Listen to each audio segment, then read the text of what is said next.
ಶ್ರೀವಾರಿ ಕನ್ನಡ ವ್ಯಾಕರಣಿಗೆ ಸ್ವಾಗತ. ಲಾಸ್ಟ್ ಕ್ಲಾಸಲ್ಲಿ ನರಿ, ದ್ರಾಕ್ಷಿ, ಟೊಮೊಟೊ 5ನೇ ತರಗತಿಯ ಒಂದು ಪಾಠವನ್ನು ಅರ್ಧ ಮಾಡಿದೆ. ಇನ್ನೂ ಅರ್ಧ ಎಕ್ಸ್ಪ್ಲನೇಷನ್ ಮಾಡ್ಕೊಂಡು ಹೋಗೋಣ. ಗುರುಗಳು ರಾಮುವಿನ ಬೆನ್ನು ತಟ್ಟಿ, ಹೌದು ಚೆನ್ನಾಗಿ ಹೇಳಿದೆ. ರಾಮು ನರಿ, ದ್ರಾಕ್ಷಿ, ಟೊಮೊಟೊ ಕಥೆಯನ್ನು ಹೇಳ್ದ ಅಲ್ವಾ, ಅದಕ್ಕೆ ಗುರು ಹೇಳಿದ್ರು, ಓ ತುಂಬ ಚೆನ್ನಾಗಿ ಹೇಳಿದೆ ಗುರು ಅಂತ ಅವನಿಗೆ ಬೆನ್ನನ್ನು ತಟ್ತಾರೆ. The guru patted Ramu on the back and praised him. ಅವನ್ನ ಹೊಗಳ್ತಾರೆ. ಆಗ ಇನ್ನೊಬ್ಬ ವಿದ್ಯಾರ್ಥಿ ರೀಟಾ ಎದ್ದು ನಿಂತಳು. ಆವಾಗ ಇನ್ನೊಬ್ಬ ವಿದ್ಯಾರ್ಥಿನಿ ಯಾರು, ರೀಟಾ ಎದ್ದು ನಿಂತು ಹೇಳ್ತಾಳೆ, ಗುರುಗಳೇ ನರಿ ಹಸಿದಿತ್ತು ಎಂದ ಮೇಲೆ ಆಮೇಲೆ ಹೊಟ್ಟೆಪಾಡಿಗೆ ಏನು ಮಾಡಿತು? ಇವಾಗ ನರಿ ಹೊಟ್ಟೆ ಹಸಿ ಬಂದಿದೆ, ಆಮೇಲೆ ಏನು ಮಾಡುತ್ತೆ ನರಿ ಅಂತ. ಓಕೆನಾ? The student Rita stood up and asked, teacher you said that a fox was hungry, then what did that stomach do? ಅಂದರೆ ಅವನು ಹೊಟ್ಟೆಪಾಡಿಗೆ ಏನು ಮಾಡ್ದ ಅಂತ. ಗುರುಗಳು ವಿದ್ಯಾರ್ಥಿನಿಯನ್ನು ಪ್ರೋತ್ಸಾಹಿಸ್ತಾ ನುಡಿದರು. The teacher encouraged the student and said, ಎಲ್ಲರೂ ಯೋಚನೆ ಮಾಡಿರಿ. ಅದು ಏನು ಮಾಡಿರಬಹುದು? Think every one, what could it have done? ಅದು ಏನು ಮಾಡಿರ್ಬೋದು? ಊಹಿಸಿ ಹೇಳಿರಿ. Guess what? ಆಗ ರೀಟಾ ವಿಚಾರ ಮಾಡಿ ಹೇಳಿದಳು. Then Rita thought and said, ನರಿ ಹಸಿದಿತ್ತು. The fox was hungry. ಕಣ್ಣಿಗೆ ಕಾಣುವ ದ್ರಾಕ್ಷಿ ಎಟುಕಲಿಲ್ಲ. ಅದು ಕಣ್ಣಿಗೆ ಕಾಣಿಸೋ ಇದು ಎಟುಕಲಿಲ್ಲ. It couldn't pick any grapes that it could see. ಅಂದ ಮೇಲೆ ಅದು ಹೇಗೆ ಎಟುಕುವ ಹಣ್ಣನ್ನೇ ತಿಂದಿರಬಹುದು? ಅಂದಮೇಲೆ ಅವನಿಗೆ ಯಾವುದು ಕೈ ಸಿಗುತ್ತೋ ಅದು ತಿಂದಿರಬಹುದು.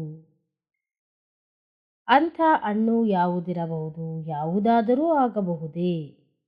So it have been eaten what ever food it could reach. ಕೈಗೆ ಏನು ಸಿಗುತ್ತೋ ತಿಂದಿರಬಹುದು. ಟೊಮೊಟೊನೂ ಆಗಬಹುದು. ಯಾಕಂದರೆ ಏನಾಗ್ಬೋದು? ಟೊಮೊಟೊನೂ ಸಹ ಅದು ತಿಂದಿರ್ಬೋದು. It could be a tomato also.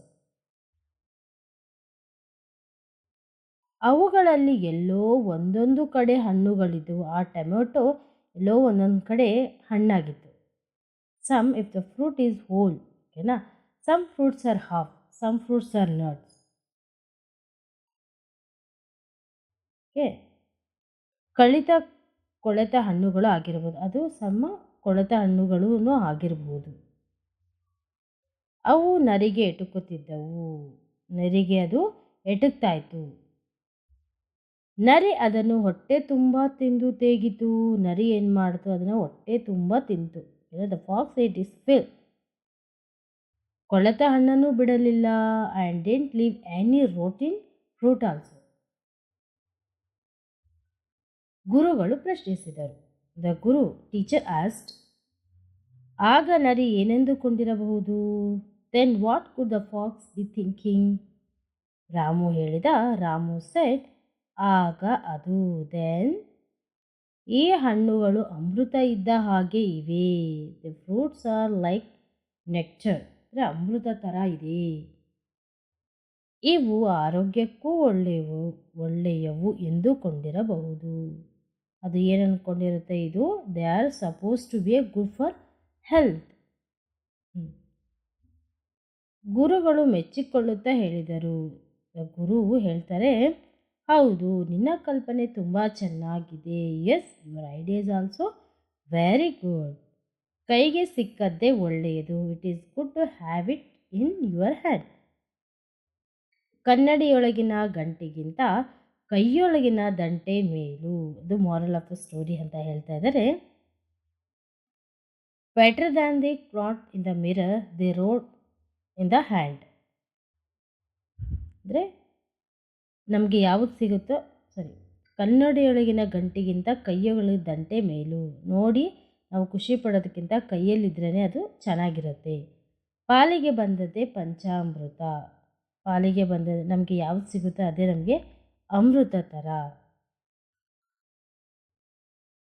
ಸ್ವೀಕರಿಸಿ ಅಷ್ಟರಲ್ಲಿ ತೃಪ್ತಿ ಪಡುವುದರಲ್ಲಿ ಜಾಣತನವಿದೆ. ಯಾವುದು ಸಿಗುತ್ತೋ ಅದರಲ್ಲಿ ನಾವು ಸ್ಯಾಟಿಸ್ಫೈ ಆಗಬೇಕು. ಈ ಕಥೆಯ ನೀತಿಯನ್ನು ರೂಪಿಸಬಹುದು. ಕಥೆಯನ್ನು ಹೊರನೋಟಕ್ಕೆ ಕಾಣುವಂತೆ ಮಾತ್ರ ಗ್ರಹಿಸಿದರೆ ಸಾಲದು. Just come to your and being satisfied with that. ಅದು ಅದರದ್ದು ಮಾರಲ್ ಆಫ್ ದ ಸ್ಟೋರಿ ಸಹ ನೀವು ತಿಳ್ಕೋಬೇಕು. ಅವುಗಳ ಹೂರಣ ಅಂದರೆ ಒಳ ಸತ್ಯವನ್ನು ಅರ್ಥ ಮಾಡಿಕೊಳ್ಳಬೇಕು. ಅಂದರೆ inner truth should be understood.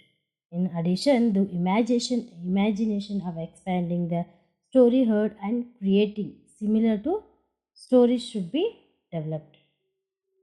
ಓಕೆನಾ? ಅಂದರೆ ಅವುಗಳನ್ನು ಅರ್ಥ ಮಾಡ್ಕೋಬೇಕು. ಇನ್ನರ್ ಟ್ರೂತ್, ಅದರ ಒಳ ಅರ್ಥ. ಹೂರಣ ಅಂದರೆ ಟ್ರೂತ್, ಅದರ ಒಳಗಡೆ ಒಂದು ಏನು ಅರ್ಥ ಇದೆ ಸ್ಟೋರಿಯಲ್ಲಿ ಅಂತ ನಾವು ಅರ್ಥ ಮಾಡ್ಕೋಬೇಕು.